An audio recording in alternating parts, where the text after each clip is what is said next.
warm welcome to another big November edition of the heaviest show in the whole of Metaldom. Now tonight we're going to be on location in New York City to bring you exclusive coverage of Megadeth and their new album Euthanasia. Now I'm going to be talking to the guys in depth about the new record, and a little bit later on in the show we're going to be inviting you down to this fantastic Halloween party hosted by MTV in America, where Megadeth are going to be playing the new material from Euthanasia live for the first time anywhere in the world. It's going to be a great event. So over the next 2.5 hours you can watch out for all that, plus videos from Megadeth's entire back catalogue, and we're also going to be showing you a little studio report from Phoenix, Arizona, with the band recording the new album. And of course you'll know that the band actually made a studio specially in Phoenix, Arizona, so watch out for that. So 2.5 hours of metal mayhem on the way. It's mega heavy, it's mega metal, it's Megadeth from New York City. It's another edition of Headbangers Ball.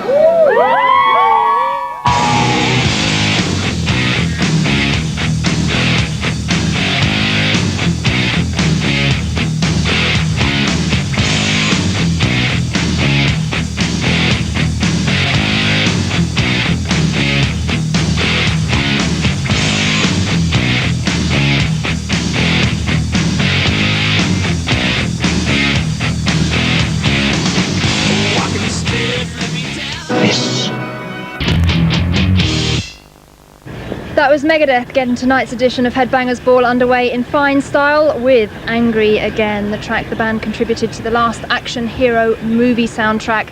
It's our Headbangers Ball special coming to you from New York, dedicated to Megadeth. And Big November is just getting bigger and better every Sunday. We're joining the band here in New York, and we're going to be seeing some live performance a little bit later on as Megadeth play the new material from the Euthanasia album live for the first time, so watch out for that. But first up, I'm joined by Dave and Marty. Hi, welcome to Headbangers Ball. How are you guys doing? Very good, thanks. Good. Well, it's nice to see you again. Yeah, we kind of met halfway. You came from London, we came from Arizona. New York's kind of the meeting point, I guess. That's great. And we've got a beautiful sunny day here, as you can see. And we are going to talk to the guys in depth about the Euthanasia album. And first question I have for you guys is that it seems to me that 1993 was a kind of a pivotal year for the band, because it seems that you had to come up with a new way of operating as a band. And was that a case of kind of relieving kind of friction that was going on and setting a new agenda for working with Megadeth? That's all like part of the creative process, really. I mean, sometimes things get heated up and things get really crazy, but you know what it is? It's all just part of the explosion of making music. You know, if everything was perfect and calm all the time, it would be really hard to make like heavy, aggressive music. You know, so it's all kind of the creative thing going on. But I think that there's kind of a new level of communication and understanding within the band, right? Yeah, I mean, musically, when we did 99 Ways to Die, Max Norman really applied pressure on us to go in and just record the song live. You know, we were getting so used to being very meticulous and overdubbing, and it was taking forever to make records. And even though they turned out to be sonically perfect, we wanted to get back to the old days of just going in, slamming out the song. And after we did 99 Ways to Die in a very live fashion in the studio, when we recorded Euthanasia, it was pretty much the same mentality. Record guitars, bass, and drums live, just like, yeah, I mean, that's what we do anyway. It's like we're good at doing it because we play live so much. And so that was really kind of the essence of what brought the excitement for this record. Right. So they paved the way for Euthanasia in that respect. Yeah, I mean, in the old days we'd record live just because we didn't have any money to make records, you know. But now it was really a matter of getting back to like getting that feel and that vibe again. But Euthanasia is the most group effort of the last 3 albums with this lineup, right? So was that really a case that, in your case, Marty, that you felt that you could come forward with ideas, and the same for Nick, that you had the confidence to actually put your own ideas in? Yeah, I mean, I've always had that confidence in the band, but it's just growing more and more as time goes on. You know, making this album, we're in Arizona, which is kind of like any town in America. So we're all 4 in this city, and you kind of get this feeling like when you're in your first band and you're living in the suburbs, there's no like record industry hype, and there's no like pleasing the record company and what's the video about. It was just kind of like us jamming, and it felt very much like the first band attitude, you know. And I thought that is something that I've always wanted to capture in a band. I mean, without all the politics of like what goes into making an album. And it was a good time for us because all four of us were kind of on that level. It's, you know, let's strip it down to what we're in this for. And that's just making rock music, heavy, aggressive rock music. And we finally got down to that. Great, that sounds brilliant. I mean, you know, Megadeth has been through a lot of turmoils over the years. Do you think that you could have come up with an album like Euthanasia without actually going through all that kind of, almost like a learning process in some ways? Definitely not. I mean, there's a song on the album called I Thought I Knew It All. and one of the lines in the song that repeats itself is somewhere there's a reason, you know, and it's like sometimes you just don't question that stuff anymore. We don't. It's like when people ask us so much about, oh, what happened in the past and da-da-da, and it's like, you know, the past is gone. It's like when we started this record, it's 1994. We dubbed it 1990 Forward. Right now we're going to go into the brand new video from Euthanasia, and I think I've got a good handle on this song, having just been in Las Vegas on holiday. And this is a Train of Consequences, which is a little bit about the downward spiral, I suppose you could say, right, Marty? I don't want to say it's about the downward spiral. It's kind of like a period piece, if you will. You know, it's kind of like the 1890s, 1800s, you know, with the train robbers and that whole era, you know. And it's also kind of surreal, as you'll see in the first 20 seconds or so of the video. What the guy sees out the window is a little bit unusual for someone riding a train. But it was a lot of fun to do because, you know, we got to wear costumes. You'll barely be able to pick any of us out in the video, but we're there. It was a lot of fun. It's probably the most fun video, I think, that we've done. Well, thanks very much for that. We're going to talk to Megadeth lots more, but as I said, we're going to go into the first video from Euthanasia, and this is, as we said, Train of Consequences. It's the Headbangers Ball Megadeth special, coming to you from New York City and bringing you the inside scoop on the new Megadeth album Euthanasia. We're making your big November bigger and brighter, and I've got Dave and Marty still with me. We'll talk some more about the album, and this is the third album with the current lineup, and I was wondering, why do you feel it took 3 albums to finally, basically in a nutshell, to allow yourselves to trust each other? Was it because of things that had gone on in past Megadeth lineups? Once we recorded Rust in Peace, which is the first record that Marty and Nick played on, you know, I think that we took a whole new approach to getting them in the band rather than just replacing previous members. I mean, we really stopped and we got the right members in the band so that all 4 of us are the right people to be in Megadeth right now.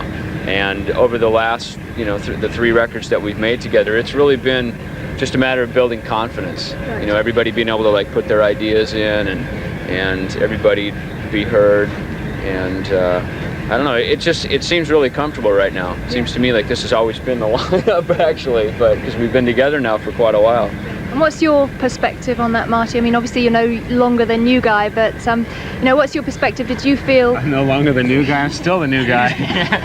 Unless there's a tambourine player I don't know about. The way I look at it is, in any band, you have to look at whether you fit in, and whether you fit into the music, and whether that music is really a part of your life, or whether you are just going through the motions as a musician to keep busy. You know, and a lot of people unfortunately have to stay in situations that they're just doing it either for the work or for the money or for whatever, and that can only go on for so long until you just got to get out, you know. And I've been in this band for 5 years, and it seems to be more and more like, this is my band, okay, this is my band. This feels like this is the band that I want to be in, you know. And at first you join any band, even if you like the music, you don't know whether you're going to get on with the guys, you know. You don't know whether you're going to like playing with them, or if you can handle the way the rehearsal is, or the scheduling, or the management, or anything. There's a lot of different things that come into play.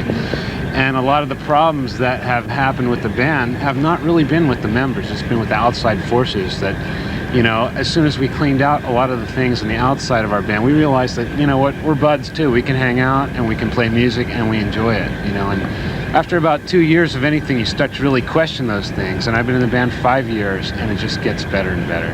So now you're actually really good friends as well as bandmates? I mean, we always have been good friends, you know, really. I mean, but it's like we put the band together based on musicianship first and musical ability, and rather than just being, as it should be, buds with each other and then finding out, oh God, the guy sucks, no, we got to get rid of him, you know. Yeah. So I mean, we've never ever, you know, since day one with Megadeth, we've always based it on musicianship, you know. Unfortunately, everybody's a monster player in the band, and we all get along, and also, you know, we're all about the same age, and we all grew up listening to the same types of music, and that really helps a lot, because it's like we all seem to have the same musical tastes.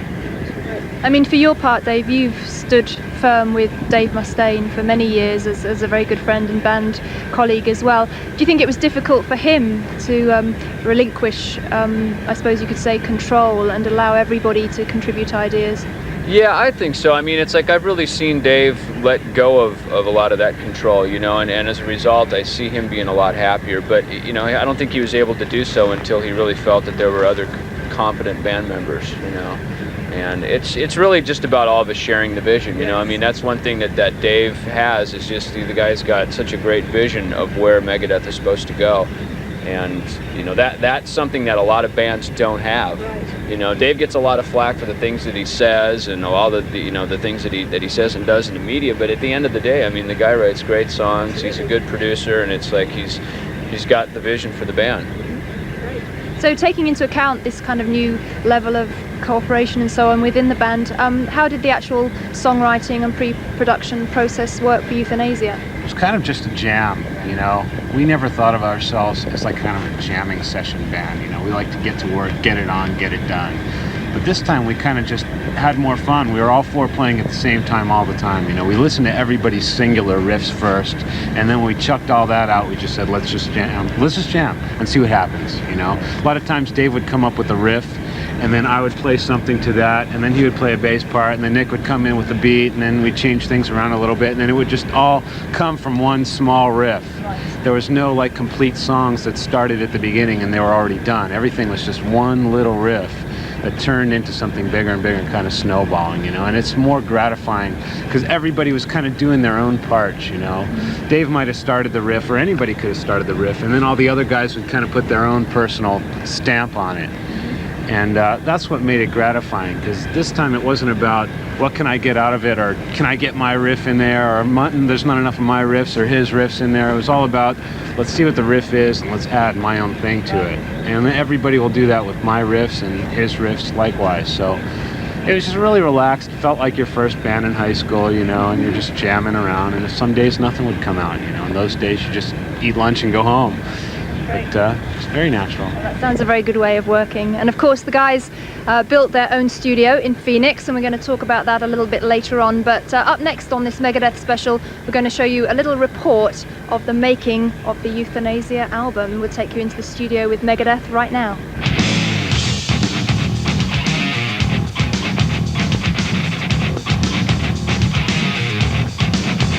Our co-producer, Max Norman, really was up for the challenge of doing things really different on this record, and part of that meant getting away from the obvious of recording in Los Angeles or New York.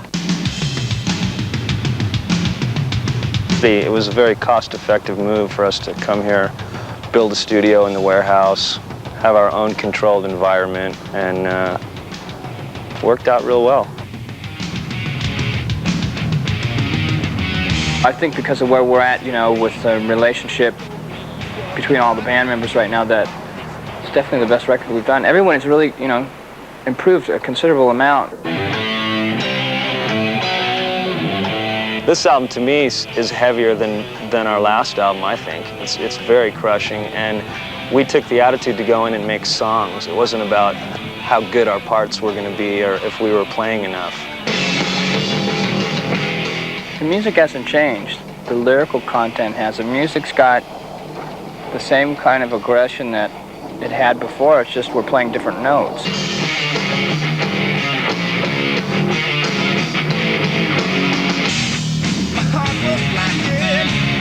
It's pretty red, all in my heart, all in my head. We make the music that we want to make, and we enjoy what we do, and that's why I think our music translates across the board so well, because we're doing what we love to do, and we do it, it's our life.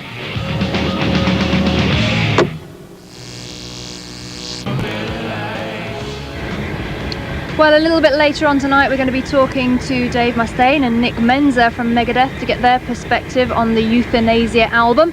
But as you can see, I've still got Dave Jr. and Marty as well. We're talking on the roof of the hotel in beautiful New York City. As you can see, a lovely day. And we mentioned in the last segment that you guys actually built your own studio in Phoenix. I know you've heard this before, but I was wondering what sort of environment did you want to create, and how did that actually help the recording of the album?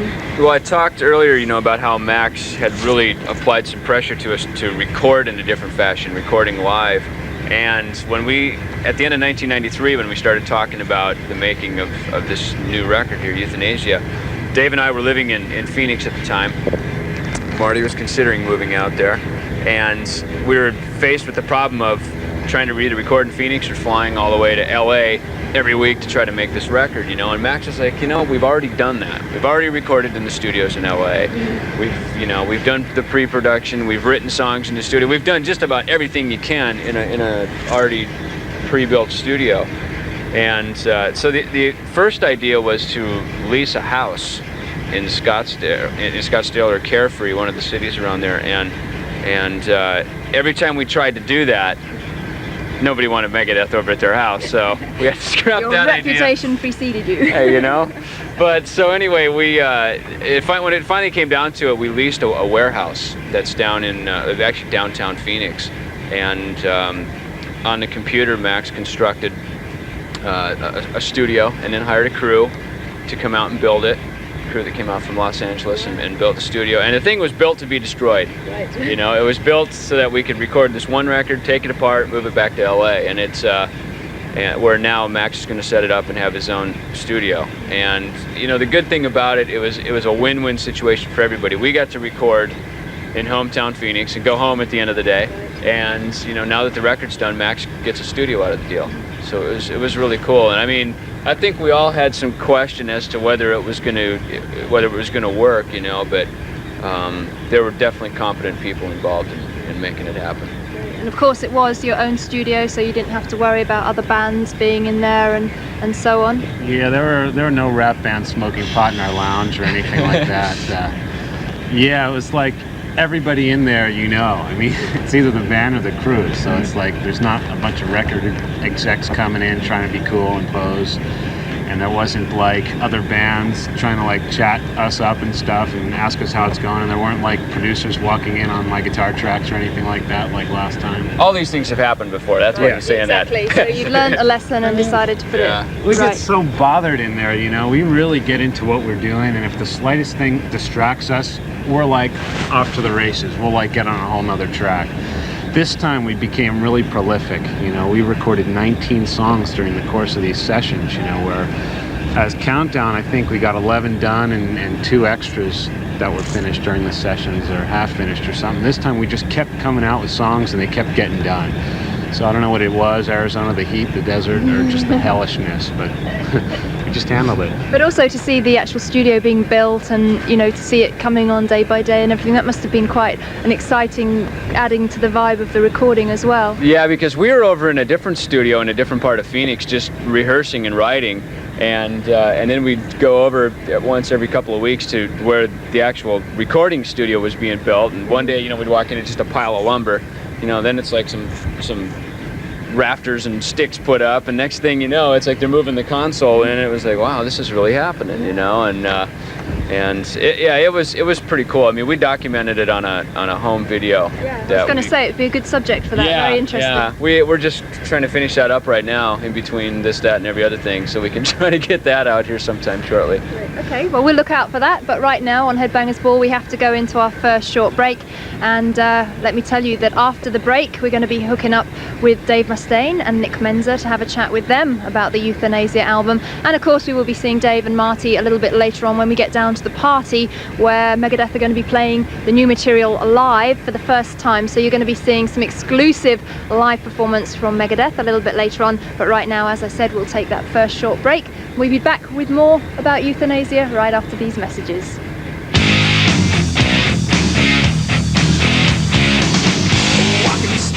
I'm a loser, baby. Hi there, welcome Welcome back to Headbangers Ball, where we are proud to present our Megadeth special coming to you from New York City. And up next, I've got Dave Mustaine and Nick Menza joining me here to talk about the new album, Euthanasia. And we've already actually talked in depth to the other guys, as you know, but I've got some more questions for you guys. Now, Countdown to Extinction was your most successful album to date. It sold something like, I think, 3 million copies, which is fantastic. It was also your most technically perfect, and at the time you actually said that you kind of felt you had something to prove. So I was wondering, did you feel you had something to prove for Euthanasia, perhaps more to yourselves than other people, I suspect? Yeah, well, we had to prove that we didn't have anything to prove with this record. Right. I see. So you kind of didn't go for such a technical feel because it's a lot looser, more kind of more like jamming vibe, isn't it? As Marty was saying earlier about playing live and so on.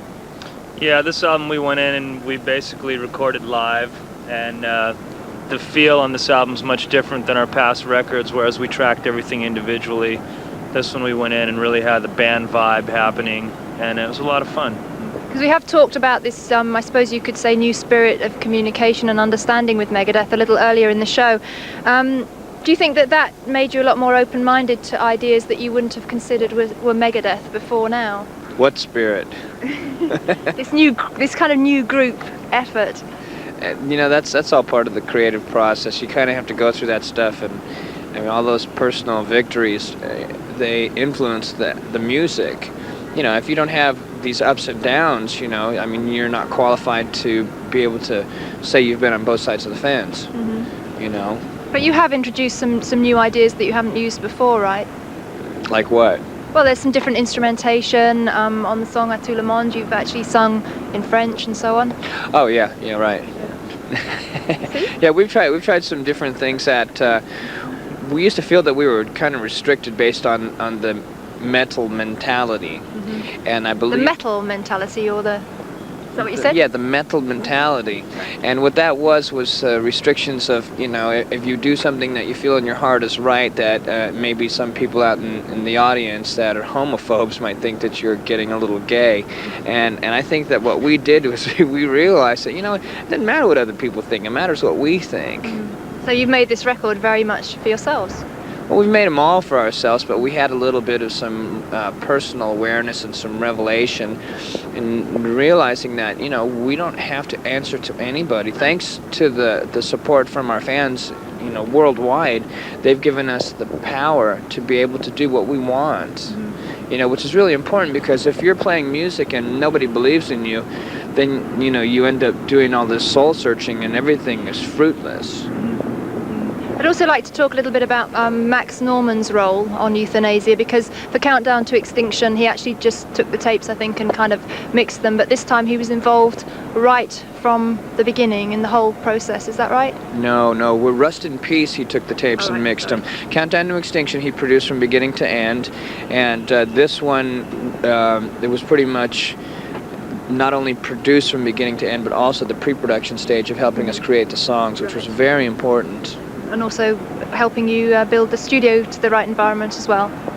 Yeah, Max is pretty instrumental in the making of this album, just from the beginning of building the studio and really having the same vision that we have. It's like in the past, we've had a lot of bouts with different producers, and Max thinks along the same lines as we do and knows how we want to do things, and we have a really good relationship with him. Great. Well, that's great. Very important. Well, we're going to go into another Megadeth video for you right now. Lots of them coming at you over the show from all eras of Megadeth's illustrious career. And for this one, actually, we're going to turn the clock back to 1986, and we're going to have a look at one of my favorite Megadeth songs, and this is Peace Sells, but who's buying? Well, as you can see, I've still got Dave and Nick from Megadeth with me at Headbangers Ball. We're coming to you from New York City. Beautiful view of Central Park in the background there, as you just saw. And in the next segment, I'd really like to focus on the lyrics for Euthanasia, because there's been a definite change of direction there. On the last album, there was a lot of more what I would call political and kind of real subjects, and these subjects are also very real that you've dealt with on Euthanasia, but they've got a lot more personal and in some ways more emotional. And I was wondering, why did you feel comfortable about revealing so many inner thoughts and feelings to that extent?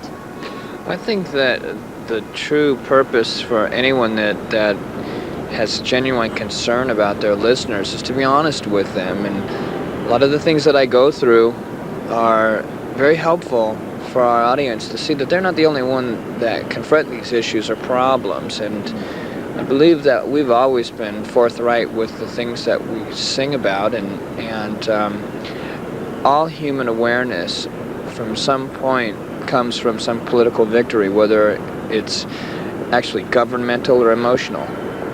All the songs have always been about interpersonal conflict and political conflict. Every war is about finances or romances, and that's pretty much about what all these songs, the content matter is.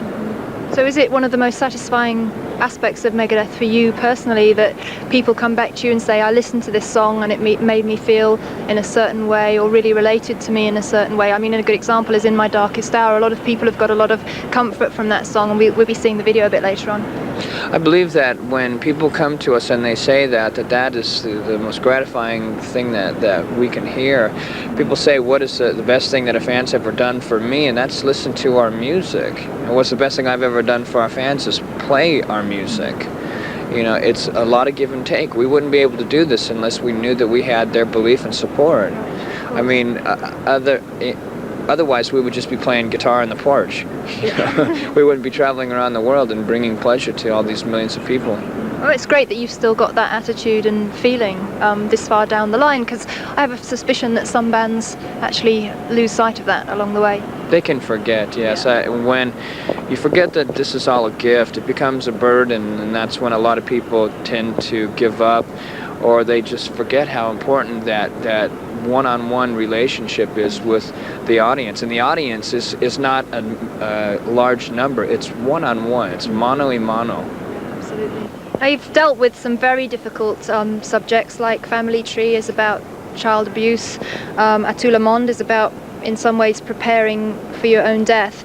I mean, every time you play these songs, aren't you going to actually relive the emotions that inspired them? I hope you don't mind this comparison, but in some ways I feel that you're quite similar to Eddie Vedder. Every time I see him on stage, he gives so much and he's almost crying sometimes. I mean, do you feel that you're reliving those emotions when you're going to play these songs live?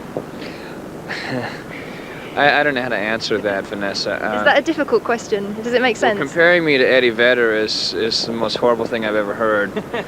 I believe I'm very unique in who I am. I think if he and I were exactly the same, one of us would be unnecessary, and you know who I would say would have to go. I believe that you won't see me crying singing my songs. It's like when Rod Stewart sang and he started crying for that one song that he had. It's like, you know, I mean, that's touching and everything like that, but we're not about touching, we're about shaking. Yeah. You know, and I mean, if we do music to get reactions out of people, it's not to make them cry, it's to make them think. Yeah. Well, maybe I phrased that wrongly, but what I meant was I think it's going to add a new intensity to the live stuff that you've dealt with these subjects. Yeah, everyone's going to be crying. They won't be cheering, they'll be boo-hooing. Okay, well, we've got to go into another short break right now, but we've got lots more time to talk to Megadeth, and we'll chat a bit more about the lyrics after this break. And as I said, you'll also be seeing that very well-received video for In My Darkest Hour. So stay tuned as the Headbangers Ball Megadeth special continues from New York City. See you after the break.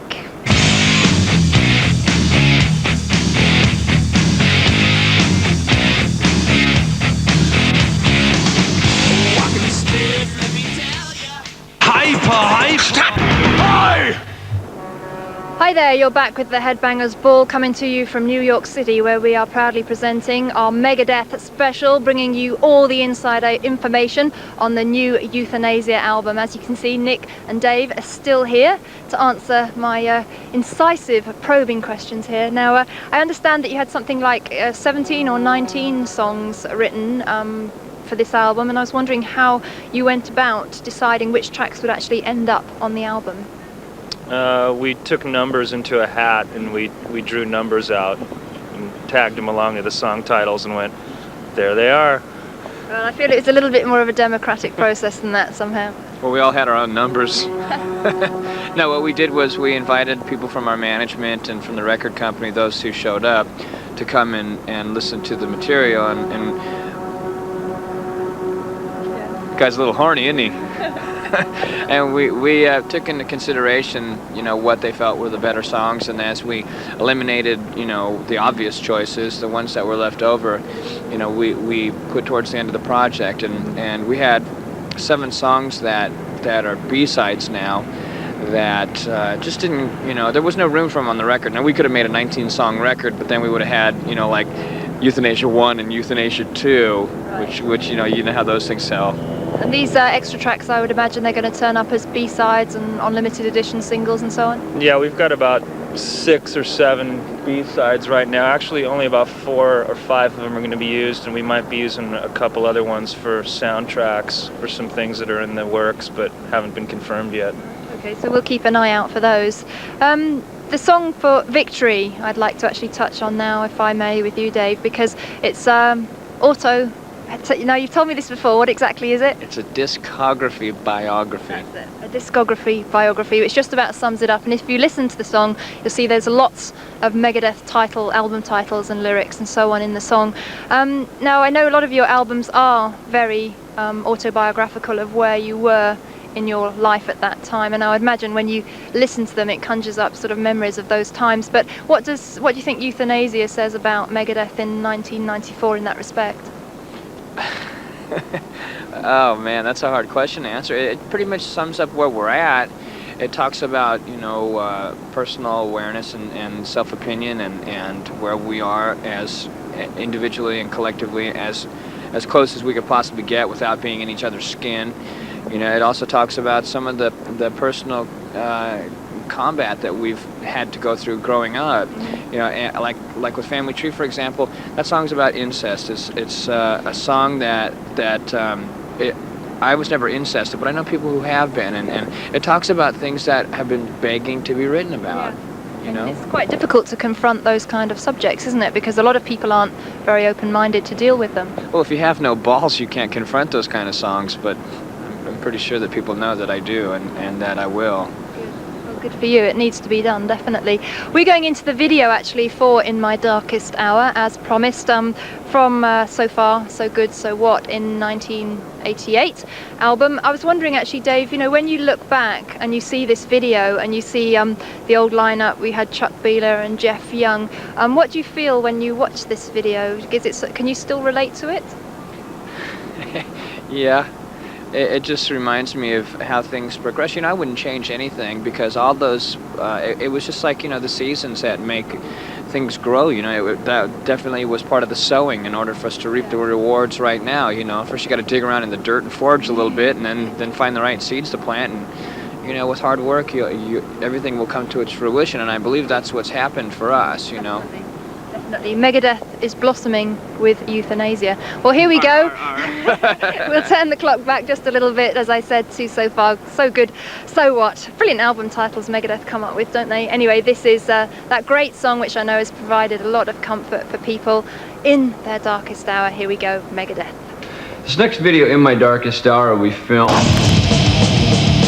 Coming to you from New York City, it is the Headbangers Ball Megadeth special, bringing you all the inside information on their brilliant new album, Euthanasia. And very shortly, we're going to be taking you down to the MTV Halloween party, where Megadeth are going to be playing new material from Euthanasia live for the first time anywhere, and you're going to be witnessing that with some live performances a little bit later on. But as you can see, I've still got Nick and Dave here with me. We're talking about the new album, and a little earlier, Nick, I was talking to Marty about how he felt a lot more confident in putting forward ideas and contributing to Euthanasia, and in a lot of ways I think that really amounts to a kind of feeling of trust between the band members. What was your perspective on what you contributed to Euthanasia? You know, I didn't really have a whole lot of songwriting on this album, but I was really more in the creation and arranging of songs and sorts. We had so much material that there wasn't room for me to bring in completed songs and completed lyrics. It was more about me helping finish what was there. And all of us pretty much have the same vision now in what direction we want to go in, and that's the beauty of this band now. We've got this formula for making songs, and everyone has their place in it. Right. Well, it's the way it should be, of course. And Dave, this track I'd like to actually sort of focus on now is the song I Thought I Knew It All, which you wrote with Dave Jr. And in that song... David. David. Me too, that's his nickname. And in that song, it seems to me that you've actually been able to admit that you've been wrong in the past, which is quite a difficult thing to do. No, those were his lyrics. He was the one that was wrong. No, actually, I wrote the choruses on it, but it was inspired by his lyrics. So again, that's something that I've witnessed. It had nothing really to do with me. Although I have been wrong a lot in the past. That's, part of the benefits of being a winner. In order to win, you have to lose. Yeah. Winners lose. Losers never win. And in order for me to have been correct, I had to have made some mistakes. Also on the vocals, that's another interesting point, because it seems that there's a lot more texture to your vocals, and it's not all sounding very similar on the vocal front. How did you achieve that? I believe what it was being impressionable and being having some serendipity and being spontaneous. Also, going in there and allowing other people to contribute to the process. Before, I really had a lot of fear about singing. Countdown to Extinction, I went in and I had confidence, but I really didn't have the technique. This song, I went in with the confidence and the technique. This album, the confidence and the technique. The next record, I won't need the confidence, because I'll have, survived, been victorious over doing something that I had some fear with. For me, the best way to confront fear is to just get right up in its face. Courage is doing it in spite of it, and fear is running from it. That's right. Excellent. Okay, and we're going to be seeing live Megadeth very shortly, as you know, so we'll see how the new songs work out live. It's going to be great to see that. And actually, we're going to go into our next short break now. After that, we're going to be taking you down to the Megadeth live performance, which is happening at the MTV America Halloween party. And taking us into that break, we're going to show you a little report from the launch party that Megadeth held in the UK. And as you'll see, they rented out this haunted house in London and had quite a party. So we're going to see that now. This is our evening with Megadeth in the UK, and then after that we'll be along to the party here in New York City. See you after the break. 1982, and Dave Mustaine leaves Metallica. 12 years on, his band Megadeth are about to release their 6th album, Euthanasia, and it's the metal quartet's most accessible offering yet. I would agree that to some aspects it's probably the most palatable to a listener. It offers much more than any of the previous records. I believe it's a little bit more accessible too. There's a connotation that goes along with the word commercial, which means getting bent over a couch or selling out or something like that. And it's just uncomfortable for me to admit that anything that we've ever done is commercial. But I do agree that it is very melodic and it's very accessible. When I left Metallica, I decided I could play music exactly like them because I wrote that music, or I could write music that was completely separate and that was autonomous, and that was what I chose to do. And it took us a few different lineups to get to where we're at right now, but I believe that we have all the integral components that make this formula work. Megadeth left behind the bright lights of Los Angeles for the tranquility of Phoenix in Arizona to record Euthanasia, building their own studio for the project. It was real fun, we built our own studio in a warehouse, and something that I've never really heard any band doing, build your own studio and record and make an album in it. And then it got torn down as soon as we were done.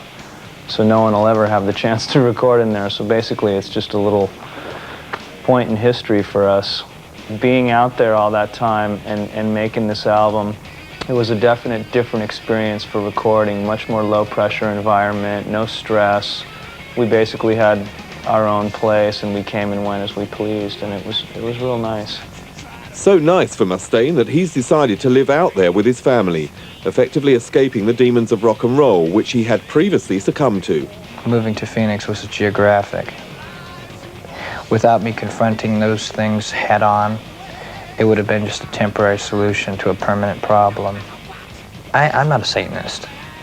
There was a period in my time where I had dabbled in witchcraft, but I have since recognized that that was not what I wanted to do. And, you know, it has had certain repercussions in my life for years, and I believe that that's behind me now, I'm hoping. I know that there's a God. For me, you know, people think that all of a sudden I'm religious. That's not the case at all. I consider myself to be very spiritual. Religion is for people who are afraid of going to hell, and spirituality is for people like me who've been there. To celebrate the release of Euthanasia, Megadeth's record company EMI threw a party for the band and the media. And as with all parties, there were a few humorous moments.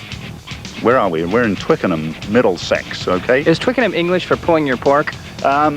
It must have been a long time ago. I think there must have been a pork puller here in Twickenham. Probably lived in here for all we know. And probably if we stayed the night, he's probably the ghost here or something. So if Megadeth does karaoke, are you going to come up on stage and pretend you're me? No. Nobody could pretend they're you. You are totally unique. Nobody could be Dave Mustaine. Rupert Perry from EMI tells me that you come over here and hassle the record company at dinner and lunch and stuff like that. Is that true? The only way I could afford to represent you is if somebody else pays for my meals and my plane tickets. The next year promises to be a hectic one for Megadeth with a worldwide tour, and they're adamant not to repeat past experiences which left them out of favour with a certain band. As with this Aerosmith situation, you know, if you don't take good care of your support bands, it'll come back to haunt you. And the bottom line is, I really like Aerosmith as a band. I think as people that they're somewhat lacking, and I think that what happened was unfortunate for us, but it was a very valuable lesson for me, because it taught me that, you know, you don't ever shit on your support bands. You just don't. Especially if they're fans of you, because maybe there's going to be a time where they won't be fans anymore. Europe seems to be a little bit more rowdier than the States. And, you know, when we play LA, everybody's in a band and nobody cares, and they all kind of sit there with their arms folded like, I can do that. So LA is really probably the last place that we like to play, but everywhere else receives us really well. This is the dope. When you're strung out on Megadeth, you get it no matter what.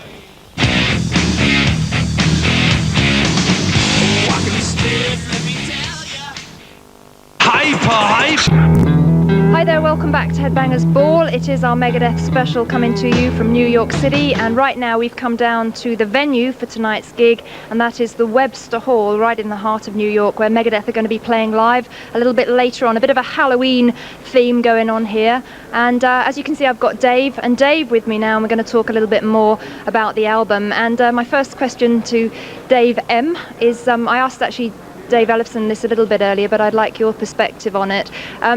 You know, as I've said to you before, I think that you kind of put a lot of pressure on yourself to always give 100% and always to be at your best. And I was wondering, how difficult was it for you to kind of relinquish the reins of Megadeth a little bit for Euthanasia and to allow it to be more of a group effort? I never relinquished anything. These guys just finally started giving 100%. Right. But, you know, also it's kind of like you've always had the main say in everything. I still do. Right. But now everybody can contribute their ideas. Yeah, it's like, I mean, if you ask any one of them, I'm sure they'll say it's my band, depending on who they're talking to. You know, Nick will say it's my band, Marty will say it's my band, Junior will say it's my band, I'll say it's my band, but, you know, it's definitely a group process. Right. So when they say that, you don't mind them saying that kind of thing? And care less. Good. Well, that's the way it should be, isn't it? Now, I'd also like to actually concentrate on the song À tout le monde, which, as you know, is one of my favourites on the album. And when I first heard it, I actually thought it was about suicide. But in fact, it's done from a slightly different perspective than that, isn't it?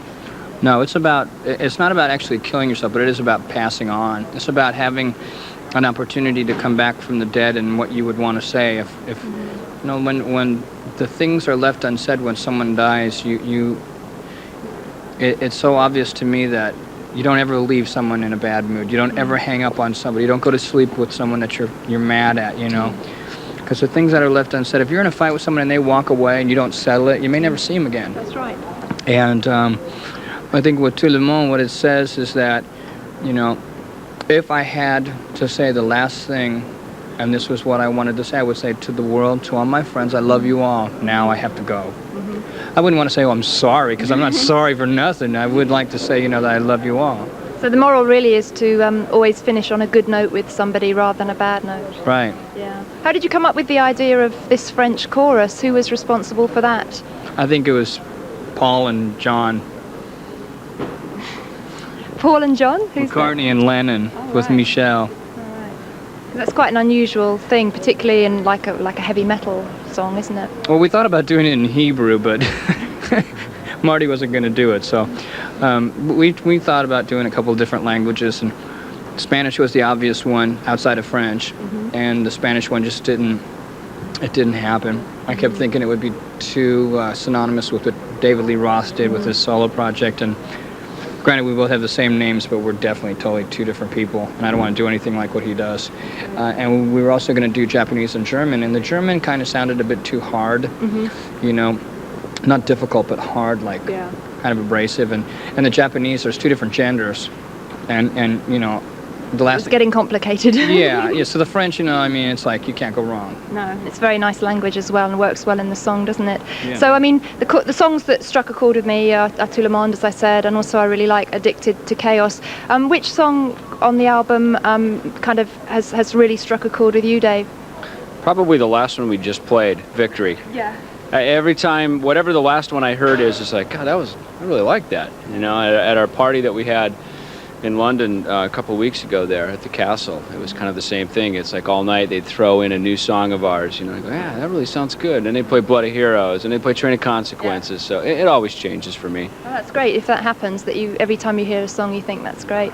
Okay, well, we're going to turn the clock back again to have a look at another Megadeth video from years past, and in fact we're only going back a couple of years because we're going to have a look at a track from 1992's Countdown to Extinction album, and a very, very innovative metal video this is too. It's Megadeth with Sweating Bullets.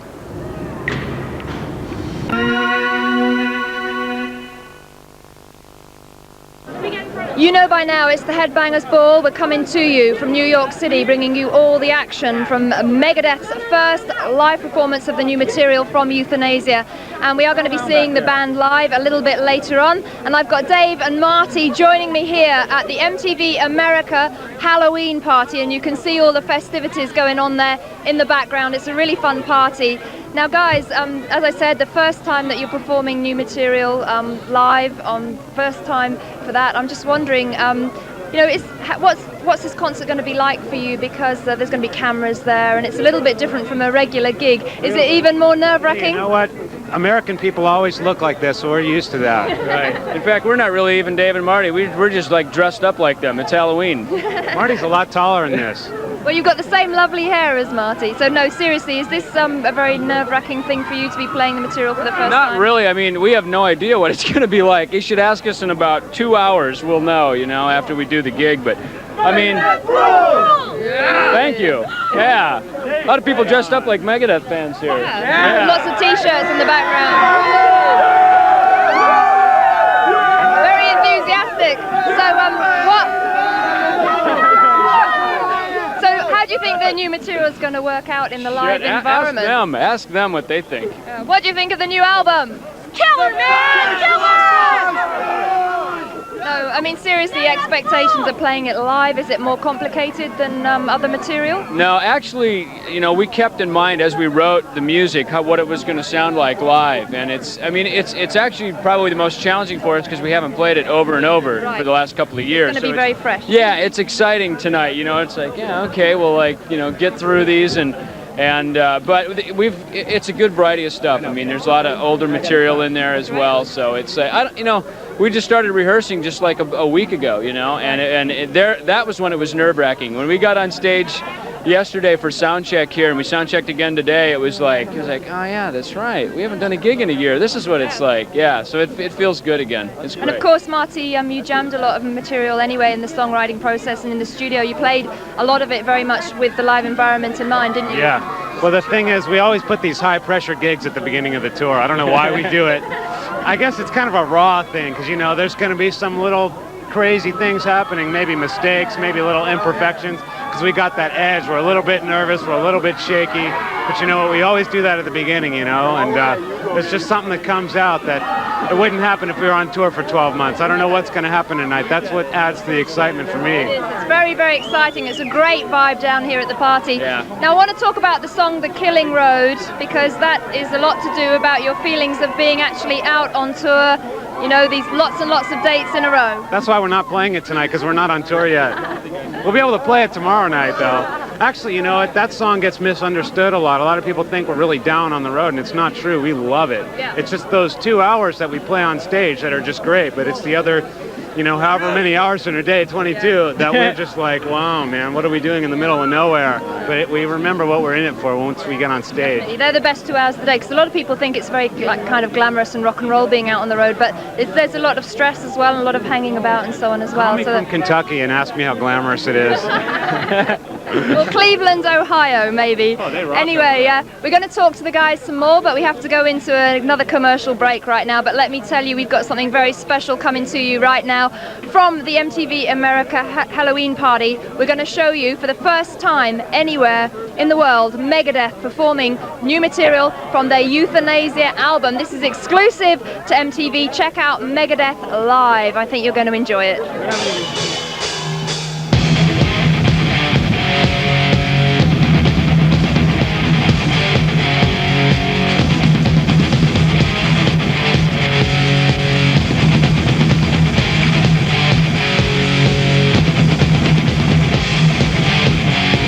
The way that I make you itch, and all the reasons I give you to bitch, and I make you wanna scream in pain.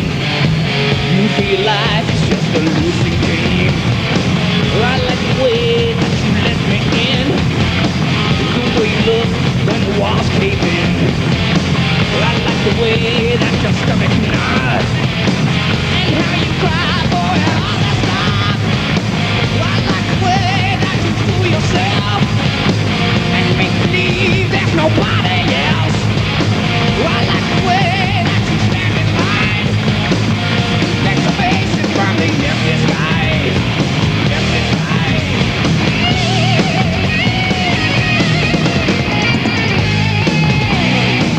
No one knows it.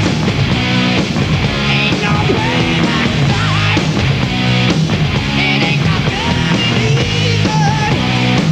It comes to wreck me. Hey,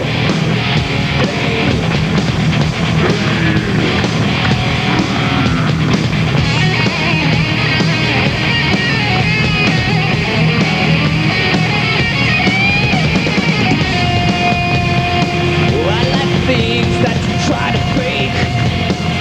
When your face when I see you break. And you say you will pray for me. You realize you are praying for me. I like the way you stay on attack. No matter what, I keep coming back. And I try to hold it down, but you end up taking to the ground, to the ground.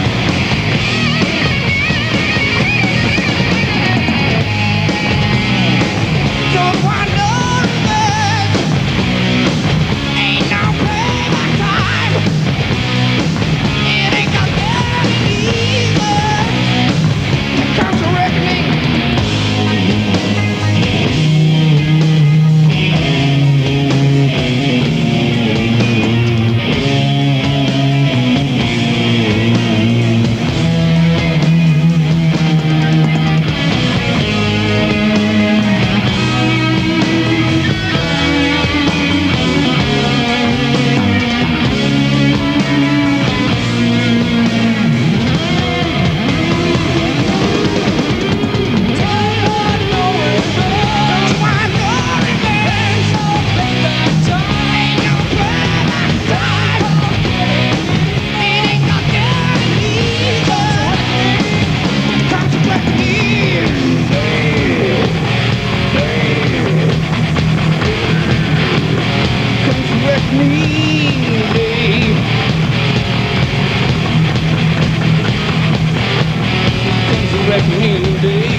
Here it comes.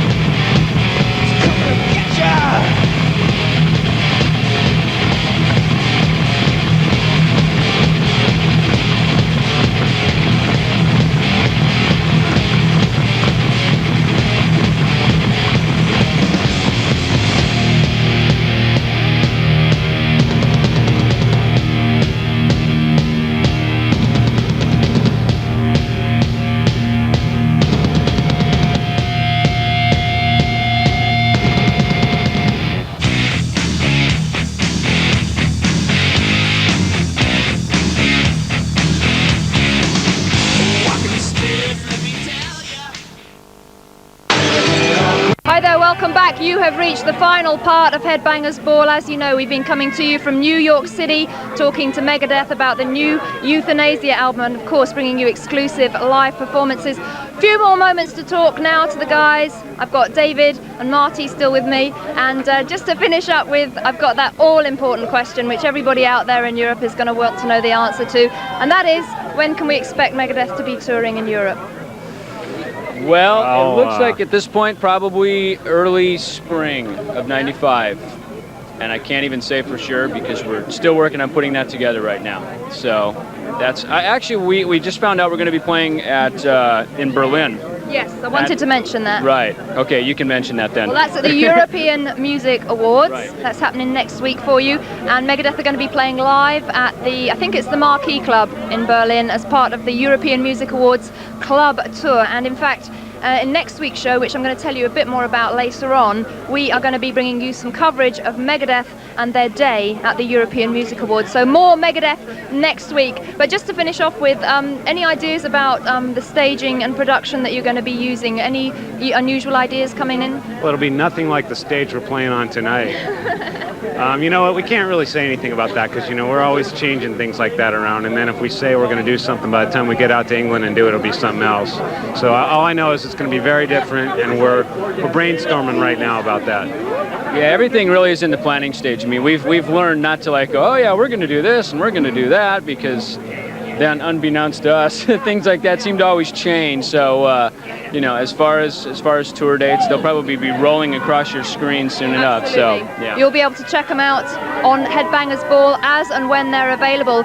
So all that remains for me to do tonight is to say thank you very much to all you guys for having us down here at the Halloween party.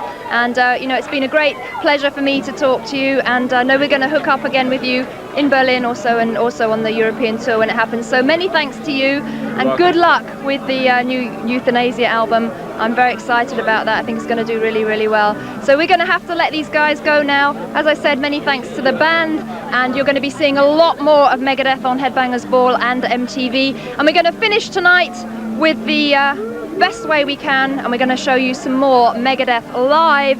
New material coming at you from the party in New York City. I'll be along after that just to remind you about what's happening on next week's show. But for tonight, I'm just going to say goodnight to these guys, and we'll just finish now with Megadeth live. Thanks. See ya.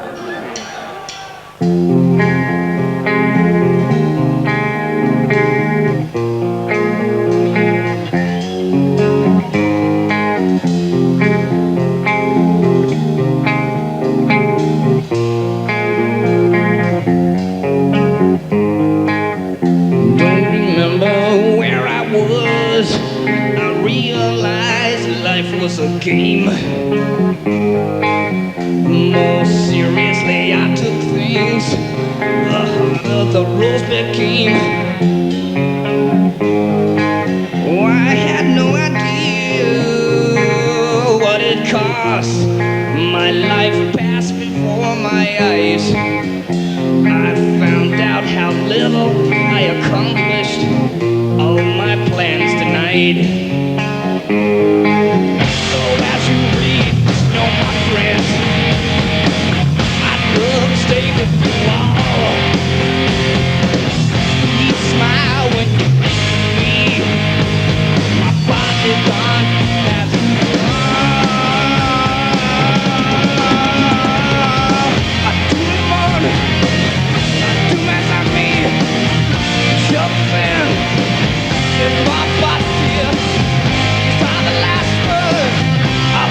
Speak, set me free.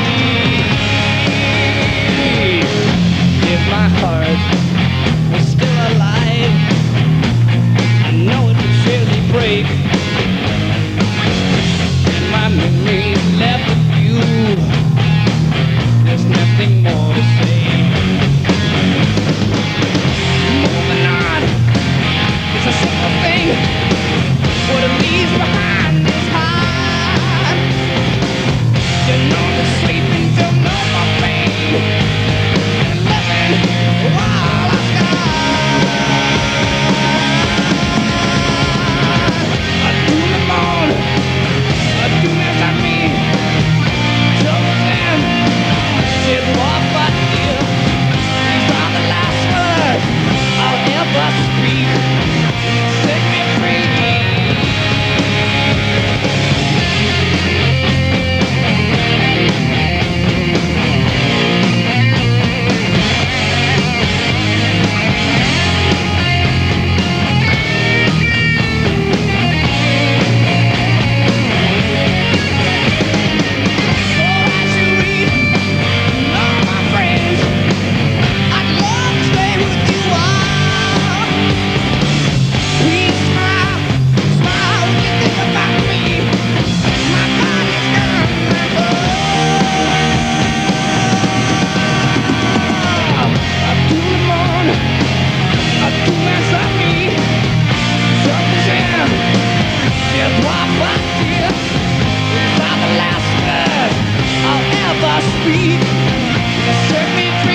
Okay, that exclusive live performance from Megadeth just about concludes tonight's edition of Headbangers Ball. I hope you've enjoyed this exclusive coverage. I've certainly enjoyed being at the party here and talking to the guys. They are in very, very fine form. So before we wind up tonight, I'm just going to tell you a little bit about what's coming up on next week's show, because Big November is going to just finish, real finale happening next Sunday, because we are going to be out on the road in Dallas, Texas with the Danzig American Tour, and I'm going to be talking to Danzig all about their new album, Danzig 4, lots of Danzig videos and live performances, and we're also going to be hooking up with their support band Type O Negative, who you remember were just on tour in Europe recently, and I'm really looking forward to talking to those guys as well. So also I must tell you to watch out for more Megadeth in next week's show, because we'll be giving you their guide to the European Music Awards, so watch out for that. Lots happening next week. I'm going to sign off now. I just want to say thank you to a few people who have been very helpful here for us today. First of all, I'd like to say thank you to Megadeth themselves, their manager Ron Lafitte, EMI Records, and also MTV America for having us here, and a special thanks to Eva New. Thanks, Eva, you were brilliant. All right, I'm going to say goodbye from the MTV America Halloween party. Hope you've enjoyed the show. I'll see you next week for more of Danzig, and I think it's time now to go and party. See you next week.